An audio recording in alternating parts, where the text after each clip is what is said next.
మెదక్ జిల్లా గడ్డపై BRS MP అభ్యర్థి వెంకట్రామరెడ్డి భారీ మెజార్టీతో గెలవడం ఖాయమని పీఎస్సీఎస్ చైర్మన్ ఇంద్రసేనారెడ్డి, మండల పార్టీ అధ్యక్షుడు శ్రీనివాస్ గౌడ్, ఆత్మ కమిటీ మాజీ చైర్మన్ గుండా రంగారెడ్డిలు పేర్కొన్నారు. లోక్సభ ఎన్నికల ప్రచారంలో భాగంగా గురువారం జగదేవ్పూర్ మండలంలో తిమ్మాపూర్, అనంతసాగర్ గ్రామాల్లో బీఆర్ఎస్ నాయకులతో కలిసి ఇంటింటా ప్రచారం నిర్వహించారు.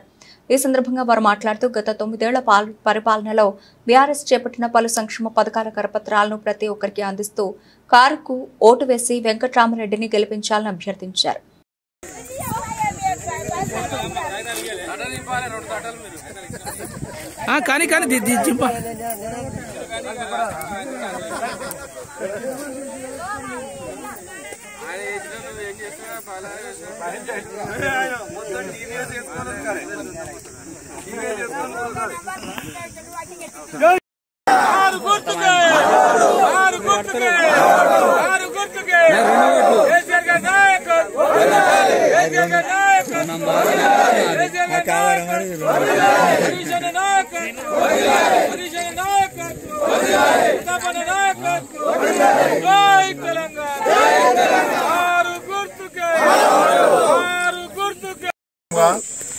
మెదక్ పార్లమెంట్ నుంచి టీఆర్ఎస్ అభ్యర్థి మన వెంకట్రామరెడ్డి నిలవడం జరిగింది.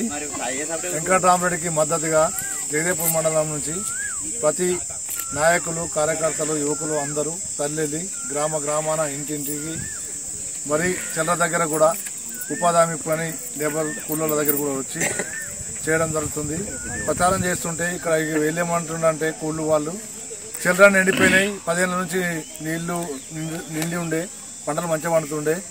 ఈ నీళ్లు రావడం లేదు, ఈ కాలువల నీళ్లు రావడం లేదు. అప్పుడు కేసీఆర్ ఉన్నప్పుడు ప్రతి చిల్లరను నింపి మత్తడిగా వారినాయి. ఎండాకాలంలో కూడా మత్తళ్ళు దుంకినాయి.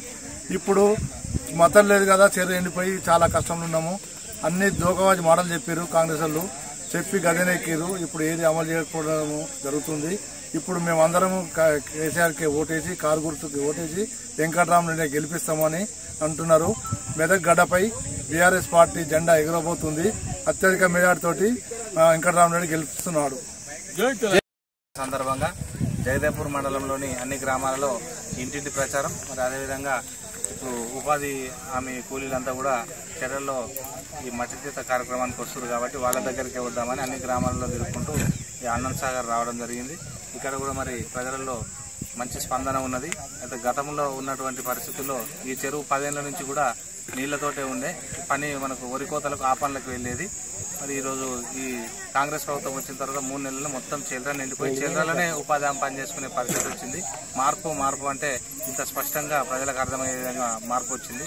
ప్రజలు కూడా దాన్ని గమనించి వాళ్ళు చెప్పిన అబద్ధాల హామీలు, కళ్యాణ లక్ష్మితో పాటు తులం బంగారం ఇస్తామన్నాడు, రైతు బంధు పెంచుతామన్నాడు, ఇట్లాంటి విపరీతమైన హామీలు ఇచ్చి రుణమాఫీ 2 లక్షలు ఏకకాలంలో చేస్తామని అడ్డగోలు హామీలు ఇవ్వడం వల్ల బయట కొంతమంది వల్ల మేము నష్టపోయామని చెప్పేసి ఇక్కడ ప్రాంతవాసులు అందరూ కూడా చెప్తా ఉన్నారు.